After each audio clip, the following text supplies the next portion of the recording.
ওয়ালাইকুম আসসালাম। কাকা কেমন আছেন? খুব ভালো আছি। তো এটা তো ধানের জমি নাকি? হ্যাঁ, এটা ধান ক্ষেতের জমি। ধান ক্ষেত। এই ধান খেতে তো এখন পাকা হয়ে গেছে। আচ্ছা, এটা কি জাতের ধান? এটা হচ্ছে 89 ধান, এটি বলে 89 ধান। 89 ধান।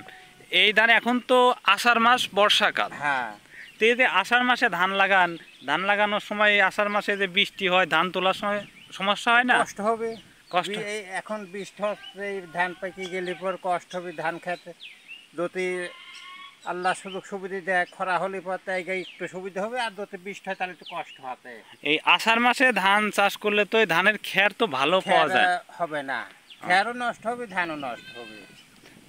এই ধানের পরের আপনারা কি কি চাষ করবেন এইসব আবার জমিতে? এই ধান উঠে গেলে আবার আষাঢ়ি ধান লাগাতে হবে, ওই ধানটা আবার অঘ্রাণ মাসে ধান উঠবে ওই ধান।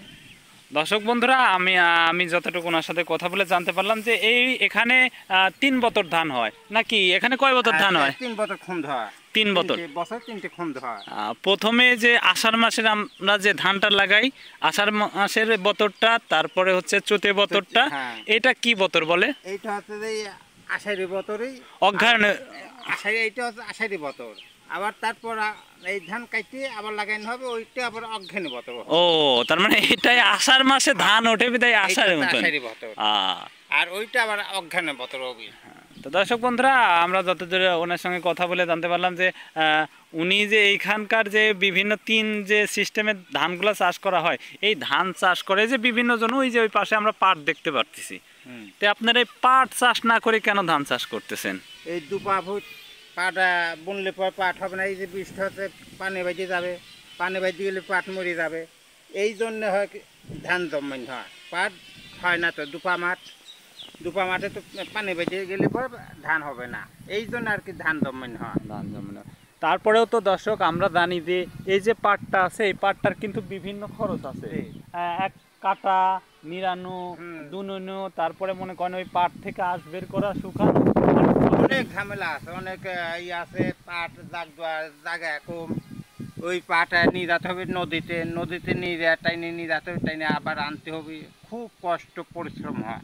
সেক্ষেত্রে তো ধানে কোনো সমস্যা নাই। না, ধানে কোনো সমস্যা হয় না। শুধু ধান লাগাই দিয়ে যাবেন, সার ওষুধ কীটনাশক দেবেন, আর কাটিয়ে নিয়ে যাবো। ধান এখন কত করে মন যাচ্ছে? এখন ধান মোটামুটি 1350-1400 টাকা মন। 1350-1400 টাকা। তো এখন যে এই যে ধানগুলো আছে, তা আনুমানিক এখনো তো ফুলে মানে বের হয়ে গেছে, পাকে নাই।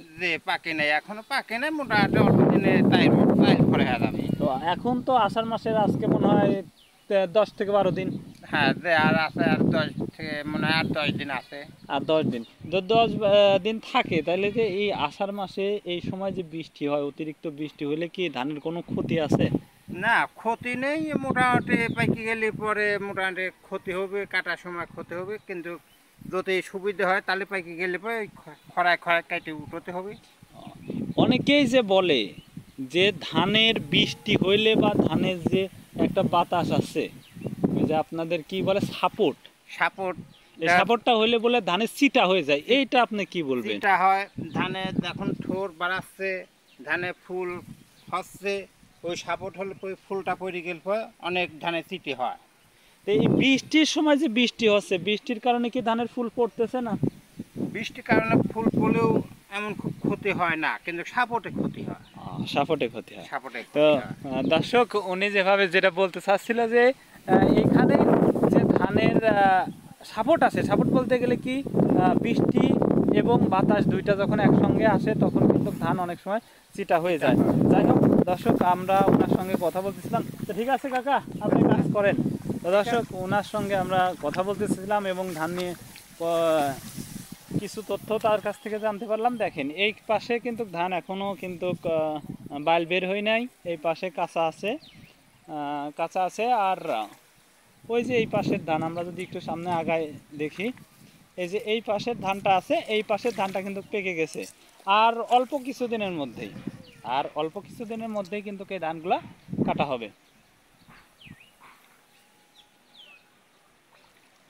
ধান চাষ করতে গেলে আসলে একটু পরিশ্রম করতে হয় এবং মেধা খাটিয়ে চাষাবাদ করলে, সিস্টেম ওয়াইজ কাজ করলে আসলে কৃষিকাজে সফলতা আছে।